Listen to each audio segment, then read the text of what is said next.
Bismillahirrahmanirrahim. Assalamualaikum warahmatullahi wabarakatuh. Mari bersama-sama kita kaji kitab Safinatun Najah. Untuk saat ini, untuk pertemuan kali ini, kita akan membahas tentang jenazah atau tentang mayit. Bismillahirrahmanirrahim. Faslun, adapun ini adalah fasal. Alladzi, adapun perkara yalzamu yang wajib lil mayiti atas mayit, itu arba'u hisolin, 4 perkara. Husluhu, yang pertama memandikan mayit, wa takfinuhu, dan mengkafani mayit, wassolatu, dan sholat alaihi atas mayit, wa dafnuhu, dan mengubur mayit. Jadi perkara yang wajib dilakukan ketika ada orang meninggal dunia, yang pertama adalah memandikannya, kemudian mengkafaninya, kemudian menyolatinya, dan menguburkannya. Jadi ini wajib dilakukan oleh orang yang hidup, dan wajib di sini adalah wajib kifayah. Makanya di sini musannaf menggunakan kata al-yalzamu. Di sini diartikan sebagai fardu kifayah, artinya cukup dilakukan oleh 1 orang atau 2 orang dari orang yang ada di sekitar mayit, walaupun akan lebih bagus kalau dikerjakan oleh orang banyak. Kita lanjutkan. Faslun, adapun ini adalah fasalah aqallul husli, adapun minimal memandikan, itu ta'mimu badanihi, meratakan badannya mayit, bil ma'i, dengan air. Wa akmaluhu, adapun lebih sempurnanya husli, itu ayal sila, hendaknya seseorang memandikan sau'ataihi, 2 lubang jeleknya, artinya 2 lubang kemaluannya. Wa ayyuzila, dan hendaknya seseorang menghilangkan al-qadro, kotoran, min anfihi, dari hidungnya. Wa ayyuwaddi'ahu, dan hendaknya dia mewudukan mayit. Wa ayyadluka, dan hendaknya dia menggosok badanahu, badan mayit, bisidri, dengan daun bidara. Wa ayyasuba, dan hendaknya dia menuangkan al-ma'a, air, alaihi, atas mayit, salasan, sebanyak 3 kali. Jadi tata cara memandikan ini sebenarnya panjang sekali, tapi minimal aqallul husli ta'mimu badanihi bil bukai, artinya minimal memandikan mayit itu asalkan airnya rata ke seluruh tubuh mayit, sampai ke bagian-bagian yang tersembunyi di dalam diri mayit itu diratakan dengan air, maka itu sudah cukup.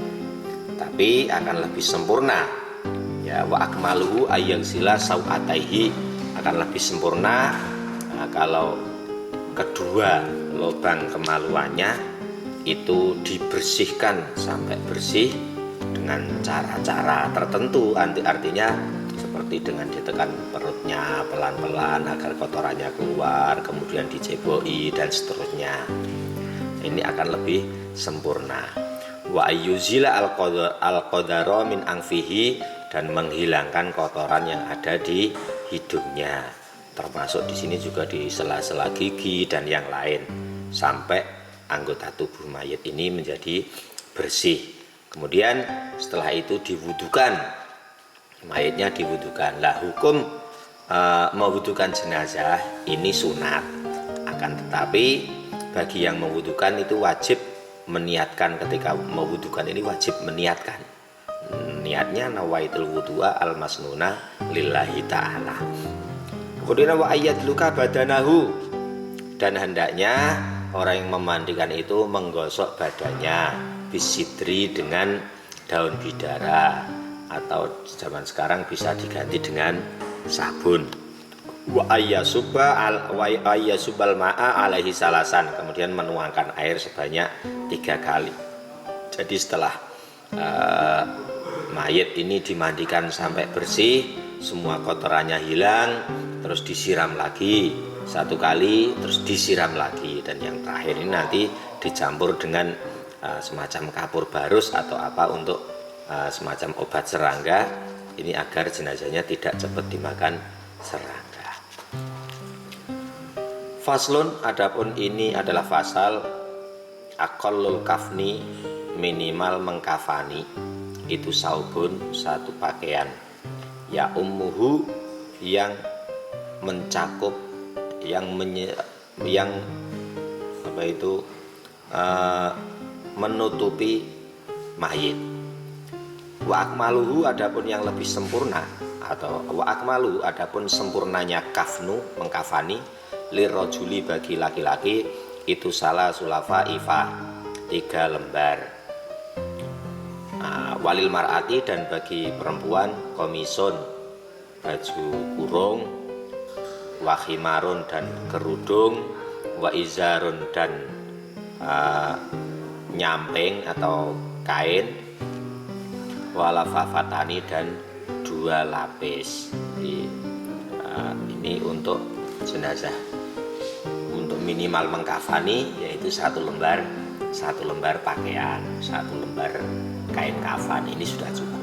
Tapi kalau mau yang lebih sempurna, untuk laki-laki ini salah sulafaifa, 3 lembar kain, ya, 3 lembar kain, terus nanti masih ditambah komis dan sorban. Nah, kalau perempuan, walil mar'ati komisun, wa khimarun, wa izarun, ya, ada baju kurung, ada kerudung, kemudian ada kain jarit, ya, kain untuk rok lah istilahnya, terus walafafatani, dan 2 lembar kain kafan. Ini untuk yang lebih sempurna.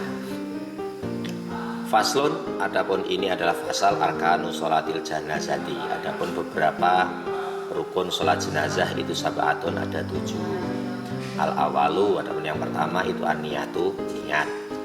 Asani, adapun yang kedua itu arba'u takbiratin, 4 kali takbir. Asalisu, adapun yang ketiga itu al-qiyamu, berdiri, al-qadiri, bagi orang yang mampu. Ar-rabi'u, adapun yang keempat itu qiraatul fatihati, membaca surat al-fatihah. Al-khamisu, adapun yang kelima itu as-sholatu, membaca sholawat ala nabi sallallahu alaihi wasallam, atas nabi sallallahu alaihi wasallam, ba'da saniyati, setelah takbir yang kedua. As-sadisu, adapun yang keenam itu ad-du'a'u, mendoakan, lil mayyiti, bagi mayit, ba'da salisati, setelah takbir yang ketiga. As-sabi'u, adapun yang ketujuh itu assalamu, salam. Jadi rukun sholat jenazah itu ada 7. Yang pertama niat, yang kedua 4 kali takbir. Jadi 4 kali takbir ini semuanya menjadi bagian daripada rukun sholat jenazah. Nah, niatnya bersamaan dengan takbiratul ihram. Kalau jenazahnya laki-laki, niatnya usolli ala hadzal mayyiti arba'a takbiratin fardul kifayati lillahi ta'ala. Kalau perempuan, usolli ala hadhil mayyitati arba'a takbiratin fardul kifayati lillahi ta'ala. Kemudian rukun yang ketiga adalah berdiri bagi orang yang mampu. Kalau tidak mampu berdiri, ya boleh duduk atau boleh berbaring dan seterusnya. Adapun yang keempat itu membaca surat Al-Fatihah setelah takbiratul ihram, ya, setelah takbir yang pertama. Kemudian yang kelima as-sholatu ala nabi, membaca sholawat atas nabi sallallahu alaihi wasallam setelah takbir yang kedua. Bacaan sholawatnya minimal Allahumma sholli ala sayyidina Muhammad. Tapi kalau mau lebih sempurna, Allahumma sholli ala sayyidina Muhammad wa ala sayyidina Muhammad kama shallaita ala sayyidina Ibrahim wa ala sayyidina Ibrahim wa barik ala sayyidina Muhammad wa ala sayyidina Muhammad kama barakta ala sayyidina Ibrahim wa ala sayyidina Ibrahim fil alamina innaka Hamidum Majid. Ini kalau mau yang lebih sempurna. Kemudian setelah takbir yang ketiga membaca doa Allahumma ighfir lahu warhamhu wa'afihi wa'fu anhu. Nah, setelah itu takbir yang keempat sebelum salam ini membaca doa Allahumma la tahrimna ajrahu wa la taftinna ba'dahu waghfir lana wa lahu. Setelah itu ditutup dengan salam saja. Sedangkan salamnya ini ada yang mengatakan cukup assalamualaikum tanpa ditambah wabarakatuh, tapi ada juga yang menganjurkan untuk menambahkan wabarakatuh. Jadi salam untuk sholat jenazah itu assalamualaikum warahmatullahi wabarakatuh. Bismillahirrahmanirrahim. Faslun, adapun ini adalah fasal aqallu dafni, minimal menguburkan itu hufrotun, lobang, taktumu yang menyimpan atau menahan raihatahu, baunya mayit, watah risuhu, dan menjaga mayit, minas sibai, dari binatang buas. Wa akmaluhu, adapun yang lebih sempurna atau adapun sempurnanya dafnu itu qomatun, setinggi orang berdiri, wabastotun, dan melambaikan tangan, wa yudau, dan diletakkan apa khadduhu, pipinya mayit, alat turabi, di atas tanah, wa yajibu, dan wajib apa taujihuhu, mewajibkan menghadapkan mayit ilal kiblati, kiblat. Jadi rukun atau kewajiban keempat untuk jenazah setelah memandikan, mengkafani, dan menyolati, yaitu menguburkan jenazah. Menguburkan jenazah ini ada dua macam. Yang pertama itu yang namanya liang lahdu atau liang landak, ya. Yang kedua adalah syakku atau liang seperti parit. Nah, ini aqallu dafni hufratun, minimal untuk menguburkan jenazah itu adalah lubang taktumu raihatahu, yang menyimpan baunya jenazah, watah risuhu minasibai, dan menjaga dari binatang buas. Jadi asalkan lubangnya itu cukup untuk menyimpan baunya dan tidak mudah untuk digali oleh binatang buas, maka itu sudah cukup. Tapi wa akmaluhu qomatun wabastotun, untuk lebih sempurnanya adalah setinggi orang berdiri sambil melambaikan tangan atau sak dedek sak pengawe. Kemudian wayudau khadduhu alat turabi, pipinya, ya, pipi mayit itu diletakkan di atas tanah. Kemudian wayajibu taujihu ilal kiblati, wajib menghadapkan mayit ke arah kiblat. Dan ini termasuk ini ujung kaki jenazah ini juga ditempelkan dengan tanah, baru di atasnya dikasih papan atau apa untuk menahan agar tanah ini tidak langsung mengenai jenazah. Kemudian tambahan satu fasal lagi, faslun, adapun ini adalah fasal yumbasu, digali apa almayitu mayit, li arba'i khisolin, karena 4 perkara, lil husni, karena dimandikan, idza lam yataghayyar, ketika mayitnya tidak berubah, wali taujihihi ilal kiblati, dan karena menghadapkan mayit ke arah kiblat, walil mali, dan karena harta, idza dufina, ketika dikubur apa mayit, apa mal harta, ma'ahu, bersama mayit, walil mar'ati, dan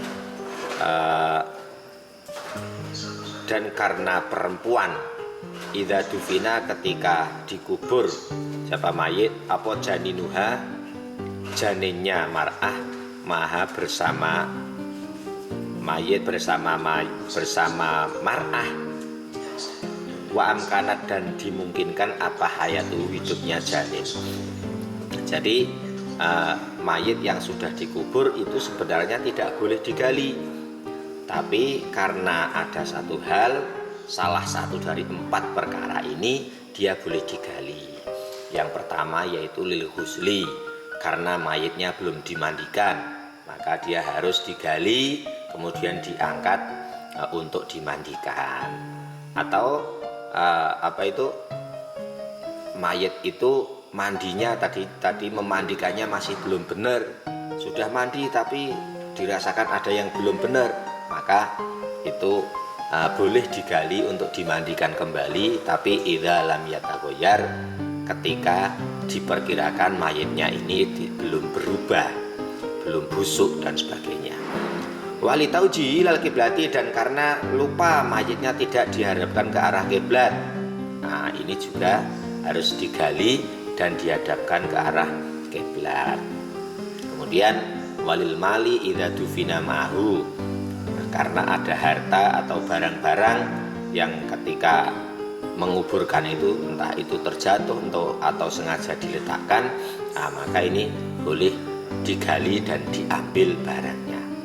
Terus yang terakhir walil mar'ati idza dufina janinuha ma'aha, jenazah perempuan yang sedang hamil tua dan diperkirakan janinnya masih hidup tapi ikut terkubur, maka jenazah yang seperti ini boleh bahkan harus digali untuk mengambil janin yang ada tersebut.